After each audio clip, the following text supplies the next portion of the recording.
chani na yiba ba ko na bango ndenge sala kite batika état de droit et ça la musala na kiko baksa mukie eza régler makasi na batu na biso ya est ba comportement bazo sala eza vraiment purement régler eza ezali vraiment c'est l'humiliation totale pour la biso ba congolais komona bazokolo bana mokonzi na bino tomona ki bato basele ba marche à 15 millions donc en réalité totika tu sais ça la musala nango parce que so tomona ba congolais bien eza na peuple azali na limbisanga na terme na bassesse ya tout le gola peuple congolais ezate Congo France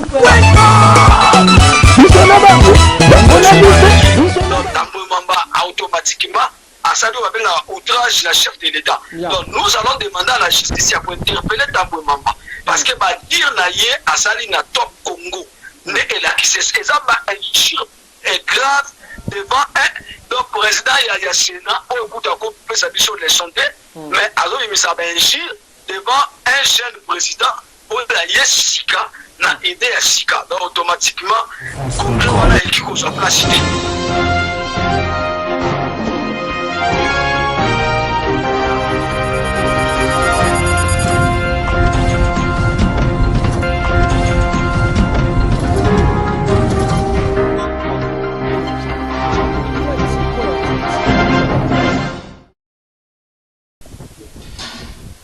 Merci beaucoup, mesdames, demoiselles et messieurs, amis fidèles téléspectateurs de la 3xw.congofrance.com. Merci parce que vous êtes nombreux partout dans le monde en train de suivre à travers cette émission sur la Pona Congo, présentée par votre humble serviteur Yannick Wenge, Moto Atona Kibunzambe, mesdames, demoiselles et messieurs, sur votre émission sur la Pona Congo.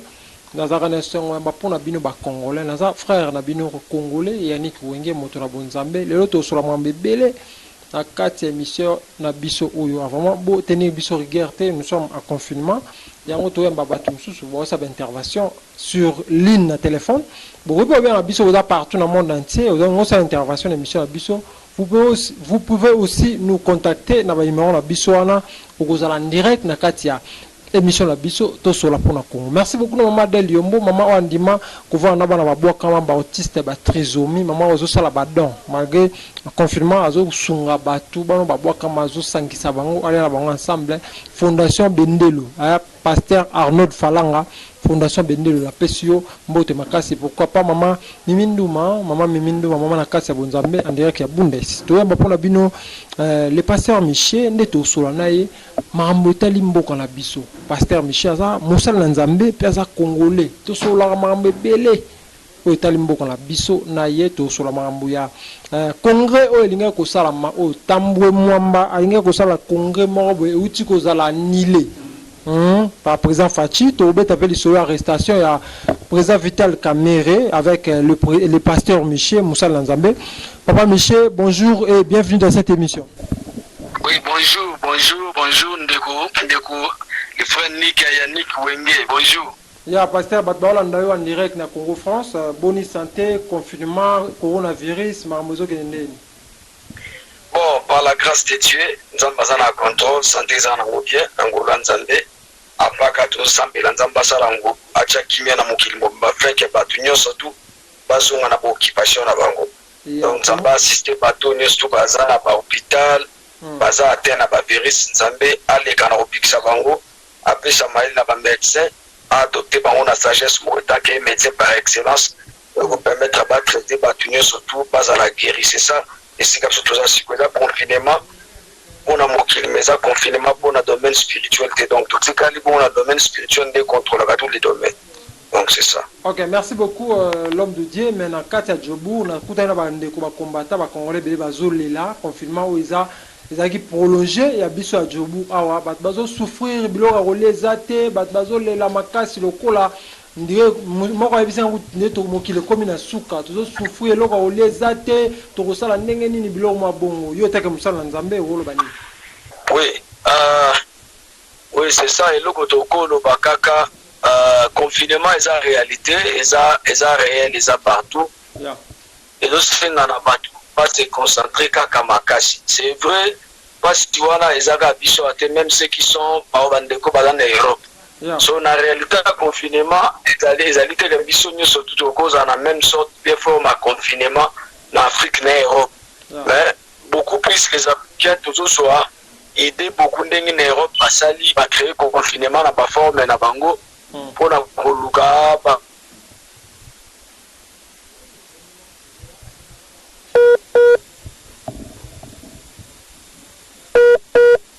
Ani. Yeah. D'ailleurs, la sagesse nous demande aussi de respecter les normes, tu parles d'Anzala, parler la quoi. Nathan Otoza beaucoup plus appel aux a lancé la solidarité. Cela veut dire quoi? Étant que Congolais, aux ana partout aux ana mokiné sur Kozali, on dit qu'on a un mouvement dans la vie. Sur la moyenne à Kopima, aux ana quelque chose qu'on se tenait de Konayo. De là, on a posé mais en réalité. Malade des alliés ça peut exister, il faut se protéger pour la lobby que tous les canabas communiquer la balance sur le bac de côté la couffine de côté la couffine parce que tu me souviens on a fois le goal à bisoté au cause à la atteindre un virus au bon au coup d'un médecin aux autres qui la bassin chaque jour au mail aux appels guéris donc me souviens la dimension on a dit aussi souvent joué à un malade de allemand parce qu'il y a un virus et au maca de là on sait on a pas besoin respect il y a normes il y a ordre malgré un atiobo bapesi avantage beaucoup plus na l'étranger te avantage nyonso beaucoup plus na bango moko bana mboka mambo etali mai etali courant etali ndako babilo mosusu omona Congo esalama ya badésinfectation awa nano ebandi osalama te moko toyebi ke Afrique c'est un pays le plus développé deuxième poumon ya économie africaine réalité mosusu ezali biso toyokaa kaka ezali awa eza différent tosengaka na bandeko baza awa na Djibouti na Afrique to baka Djibouti d'Afrique partout esika toujours expérimenter confinement bien aimé to respecter ba règles ba normes ngala préféré vendre ka na ndako so eloko osali bande ete vendre na ndako malgré ko so na ndeko meza na possibilité asunga bandeko ba na mbongo na Afrique Sud ozala na Djibouti ozala na Cape Town ozala na Durban ozala na Pretoria partout na Mpumalanga to busana te ko aider ba frère na biso yo c'est très important parce qu'il y a des frères bazo vanda libanda bazanga rolia to soutenir bango zambe ya bossa na te au pambola biso vraiment c'est ça contribution na ngwana. OK, merci beaucoup message ya pasteur Michel Lekina no ya na rôle bakisango en tout cas bazo zuebele baza mbongo ko sunga bande ko ba congolais belé ba souffrir en confinement pour ba privilégier ka bana mboka ba congolais te. Pasteur Michel, parlons en présent de l'actualité mais Vital Kamerhe en direct na prison à Makala dire cap actuel et à président de la République l'habité à Roka ki kamwana ou ka ndeni.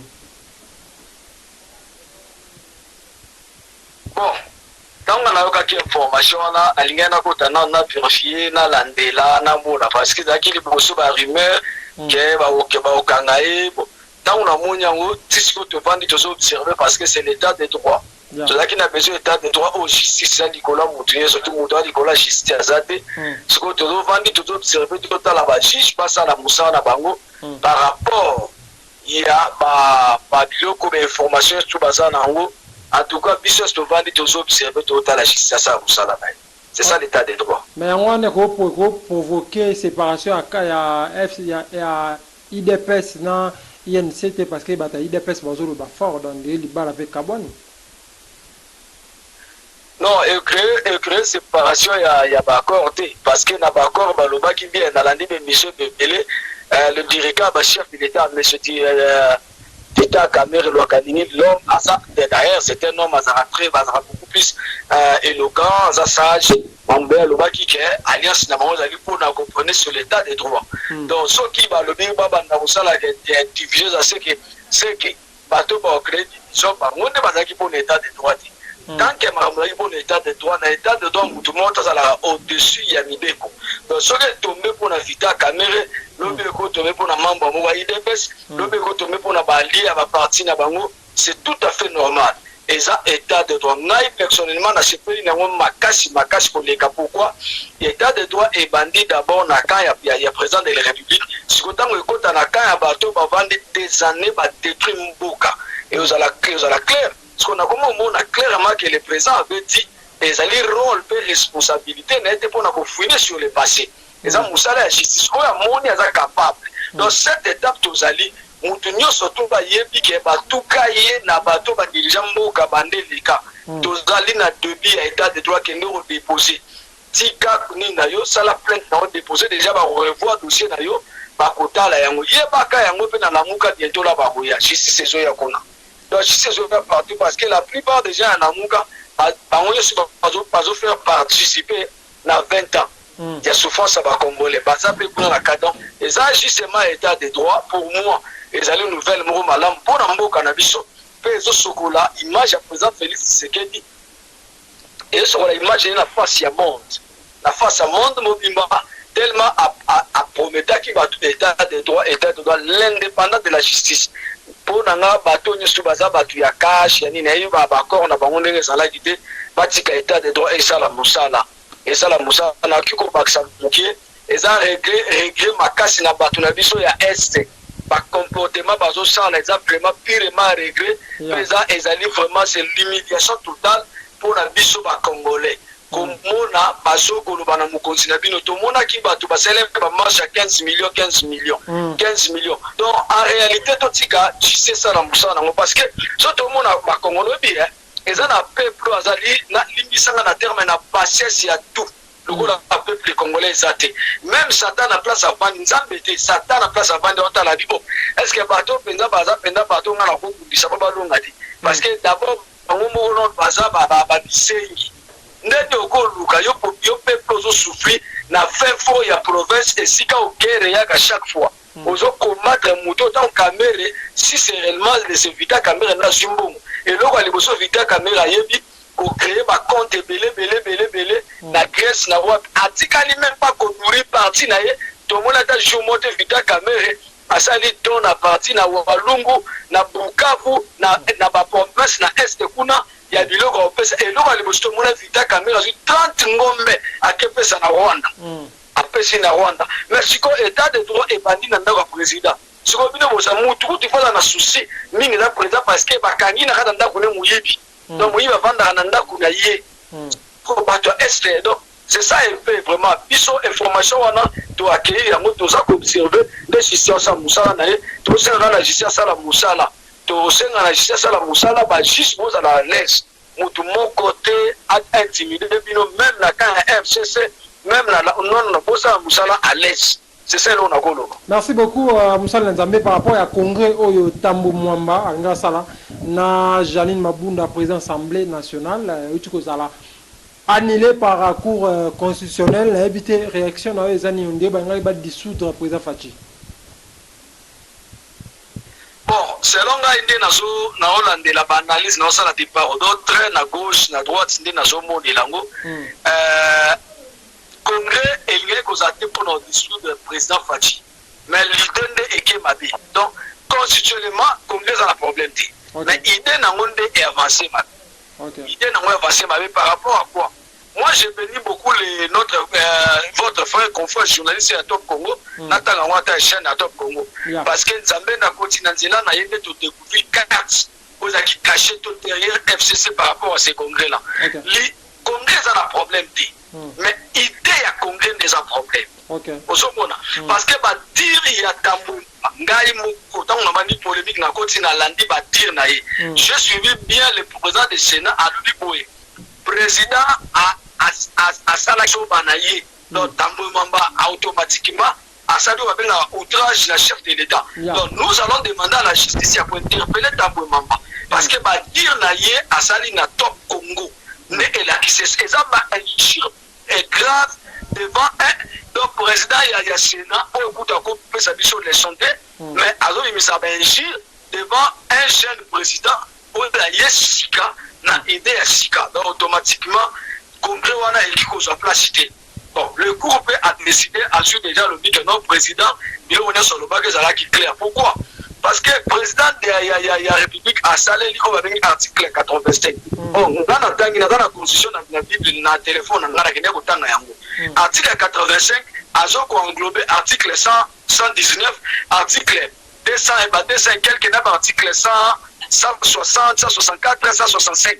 Les articles là, nous sommes allés dans l'article 185. Parce que ce article 119, voilà. Mambo Congrès bazolo bela toujours bazo pesa toujours réponse aux autres dans l'article 185 so que sur l'article 100 160, 164, 165.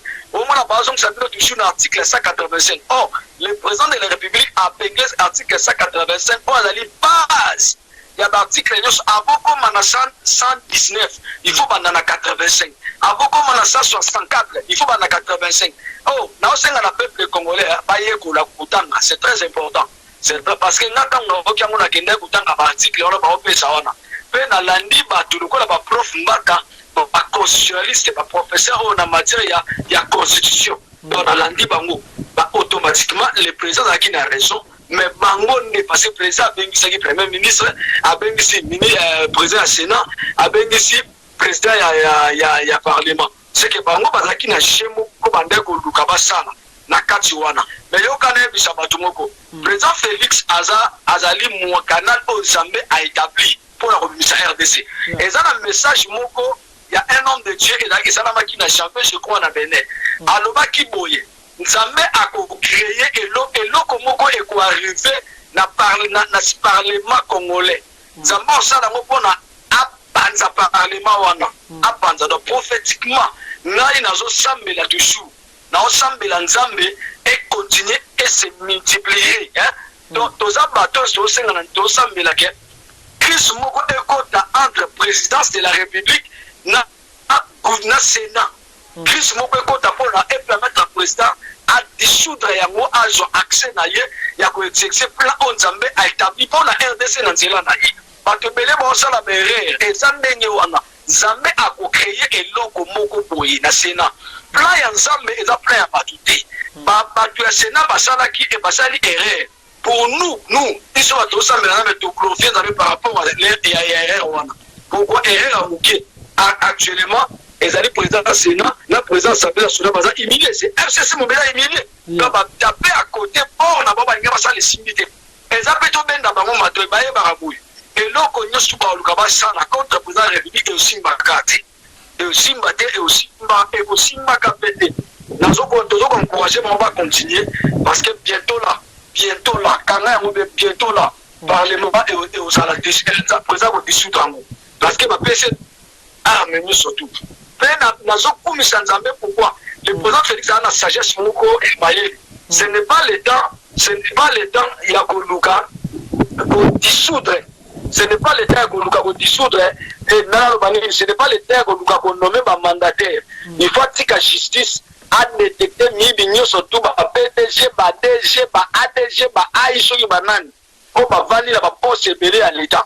Ce qui a ici, justice à côté la mission de l'ambassadeur, nous surtout Bazali, Banda Bazoï, Bambongo et à l'État. Ce qui a ici, le président a bandé pour ça la nomination. Il y a l'ambassadeur, il y a le DG, le mandataire public, tout. Et vous allez dire, affaire, il y a le Sénat, je expliquant, le Sénat est coquille par Robako Sérénité. Pour se réunir, le Sénat est à ma bête. Le Congrès est à ma bête sur le plan constitutionnel. Ma bête, il y a pour faire ça, avantage le président, va baisser Mikolo par rapport à l'Ezali constitutionnel, les lois, mais à un moment où c'est pratiquement impossible. Parce que calculer là, Congrès, exemple, on paie ça à la députée Moko, on paie ça à la députée Moko $1,500. So, calculer 500 députés.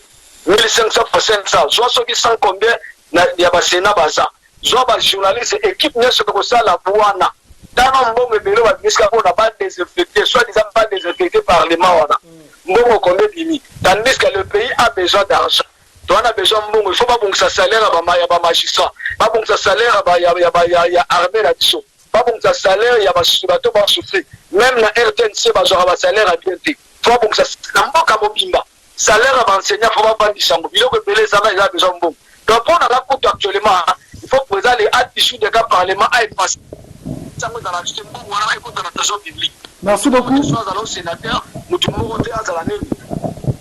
Ok, merci beaucoup, Pasteur Michel. Le temps nous fait défaut. On a évité. Et ça message mon boué na bande ko Congolais ba yoka voilà on peut comment on a il n'a une photo et ça message photo ka bana papa Michel. Merci pour l'attente, que Dieu vous bénisse. Ça va pas mouloir chaque fois que vous avez la besoin de la mission. Vous voyez la mission toujours dans le micro pour la message de la mission dans Mokili. Zamba pas mouloir ba Congolais. Hier la mission dossier la voyance pas samedi là. N'attend plus un confinement avec à stopper mon PPO il y a coronavirus. na kati ya monde et puis surtout na Afrique nzambe asoka loboko ne mawa nzambe ezala message eza beaucoup plus na bandeko na biso ba congolais baza na est